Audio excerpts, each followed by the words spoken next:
आप सभी को नमस्कार। मैं डॉक्टर मनीषा शर्मा, सह आचार्य संस्कृत। मनीषास ऑनलाइन संस्कृत क्लासेस में इन दिनों हम लोग पढ़ रहे थे लघु सिद्धांत कौमुदी का संधि प्रकरण, और संधि प्रकरण में भी हम लोग इन दिनों अच संधि पर काम कर रहे हैं।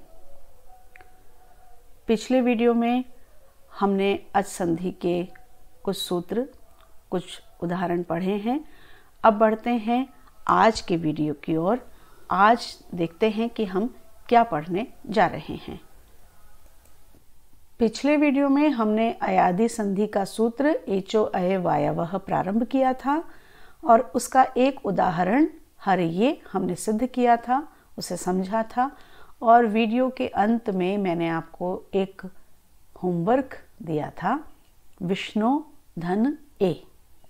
क्या आपने उसे बनाया है? क्या आपसे वो सही बन पाया है? क्या आप उसको समझ पाए हैं? मुझे अवश्य बताइएगा। अपनी कॉपी खोलिए जहां आपने उसे बनाया है और उसे चेक कीजिए और आगे के लिए भी इसे लिखिए। तो हम बढ़ रहे हैं इसके दूसरे उदाहरण पर, विष्णु और ए। सूत्र है एचो अय वायवः। एचो अय वायवः सूत्र क्या कहता है? एचो अय वायवः सूत्र कहता है कि एच के स्थान पर क्रमशः अय, अव, आय, आव आदेश होते हैं। एच का तात्पर्य ए, ओ, ऐ, औ।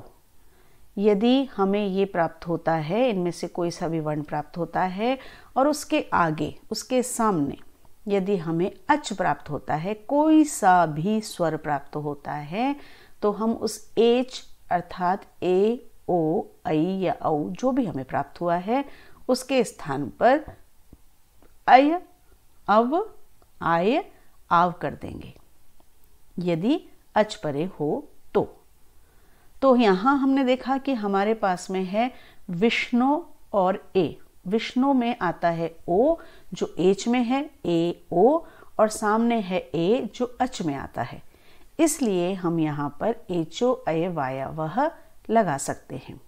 एचो अय वायवः जब हम यहाँ पर लगाते हैं तो हमारे पास ओ के स्थान पर 4 आते हैं, अय, अव, आय और आव।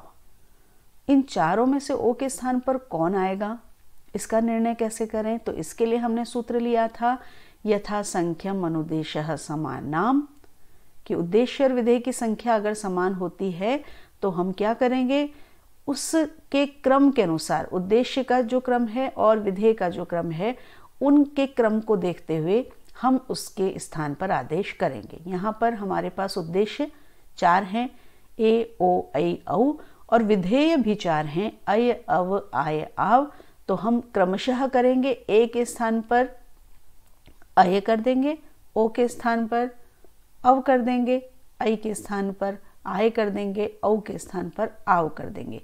यहाँ हमारे पास क्योंकि ओ है इसलिए उसके स्थान पर हम कर देंगे अव। तो ओ हमने विष्णु में से हटाया तो विष्णु ण हलंत रह गया, उसके स्थान पे हमने कर दिया अव। याद रखिएगा, अय, अव, आय, आव के जो अंतिम वर्ण है वो हलंत हैं। अव हलंत व से युक्त अव किया और सामने है ए, और अज्झिनम परेण संयोज्यम सूत्र से जो हलंत वर्ण है सामने वाले स्वर में मिलते जाएंगे और ये हमारा शब्द बन जाएगा विष्णवे। तो अयादि संधि जिसका सूत्र है एचो अय वायवः, उसके 2 उदाहरण हम देख चुके हैं, ए का उदाहरण और ओ का उदाहरण, हरिये और विष्णवे। तीसरा वर्ण आता है ऐ। इसके लिए आज मैं फिर से आपको होमवर्क दे रही हूँ, आप इसको करके देखेंगे। अवश्य इसको करके देखें ताकि आपका अभ्यास भी हो और आपको ये समझ में भी आ जाए कि हाँ, आपको सच में समझ में आ गया है। तो इसका उदाहरण क्या है जो आपको करना है? क्या बनेगा वो नहीं बताऊंगी, किससे बनाना है वो हम करेंगे। शब्द है नई और अक, नई और अक। इससे हम आगे बढ़ेंगे और उसी तरह से बढ़िएगा, ये देखते हुए बढ़िएगा कि क्या सूत्र लग सकता है। हो सकता है मैं आपको कोई ऐसा शब्द दे दूं जहां पर वो सूत्र लगने ही वाला नहीं हो, क्योंकि जब हमें किसी को टेस्ट करना होता है, जांचना होता है, तो हम इस तरह की चीज़ें जब तक अपने सामने नहीं रखेंगे तब तक हम कैसे जांच पाएंगे। तो आपको ध्यान रखना है कि मैं जो भी शब्द आपको देती हूँ, आप जब आप उसमें सूत्र लगाते हैं तो सबसे पहले आपको ये ध्यान रखना है ये सूत्र इसमें लग सकता है या नहीं लग सकता है। अगर उसकी सारी स्थितियां हैं तभी सूत्र लगाइएगा, अन्यथा सूत्र मत लगाइएगा। तो आप करेंगे ना इसे, आप इसे करके रखिए। अगले वीडियो में हम इसको देखते हैं कि ये कैसे बनता है। तब तक के लिए नमस्कार। पढ़ते रहिए, बढ़ते रहिए।